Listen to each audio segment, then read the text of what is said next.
इस क्वेश्चन में हमारे पास एक ब्लॉक है 0.1 kg का, और इस ब्लॉक को हमने वॉल के अगेंस्ट 5 न्यूटन का फोर्स लगा के कुछ इस तरीके से रखा हुआ है। यहाँ पर फ्रिक्शन भी है, किसके किसके बीच, वॉल और ब्लॉक के बीच।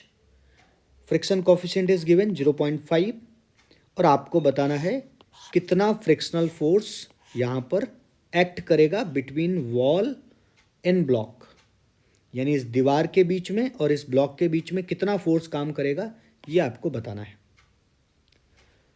तो आप एक काम करिए, आपके हाथ में जो कॉपी है उसको अपने सामने दीवार पर कुछ इस तरह अपने हाथ से फोर्स लगाकर दीवार के अगेंस्ट रखिए और सोच कर देखिए वो कॉपी अपने वेट की वजह से कहाँ जाना चाहेगी, नीचे। तो नीचे जाने से कोई ना कोई फोर्स रोक रहा होगा, तभी वो कॉपी रुकेगी, अदरवाइज तो कॉपी को कहाँ चला जाना चाहिए, नीचे की तरफ। क्यों? क्योंकि डाउनवर्ड डायरेक्शन में mg काम कर रहा है। चलिए देखते हैं जरा mg की वैल्यू कितनी है। यहाँ पर m की वैल्यू है 0.1 और g हम ले लेते हैं 10, तो हमारा mg जो डाउनवर्ड डायरेक्शन में काम कर रहा है दैट इज 1 न्यूटन, यानी ये ब्लॉक 1 न्यूटन के फोर्स से नीचे आना चाहता है।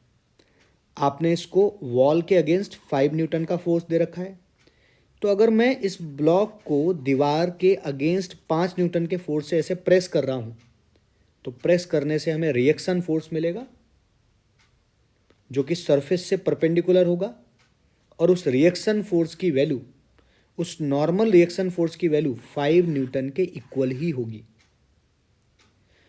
यहाँ पर फ्रिक्शन कोफिशिएंट भी हमें दिया है, तो अगर हमें कहीं पर फ्रिक्शन कोफिशिएंट पता हो और नॉर्मल रिएक्शन जिसको हम n या r से रिप्रेजेंट करते हैं, ये है 5 न्यूटन और म्यू की वैल्यू हमें क्वेश्चन में गिवन है 0.5।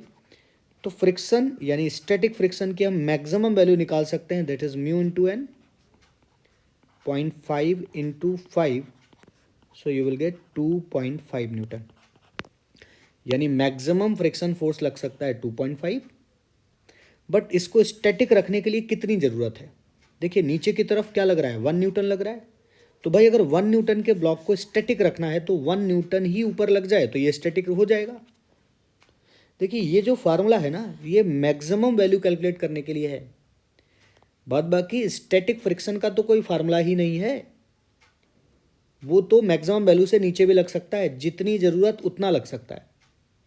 स्टैटिक फ्रिक्शन के बारे में एक लाइन कही जाती है कि जितनी ज़रूरत उतना लगेगा, जिस डायरेक्शन में ज़रूरत उस डायरेक्शन में लगेगा, औकात से ज़्यादा नहीं लगेगा, यानी बियॉन्ड लिमिट मैक्सिमम वैल्यू से ज़्यादा ये नहीं लग सकता। तो इसकी मैक्सिमम वैल्यू कितनी है, 2.5।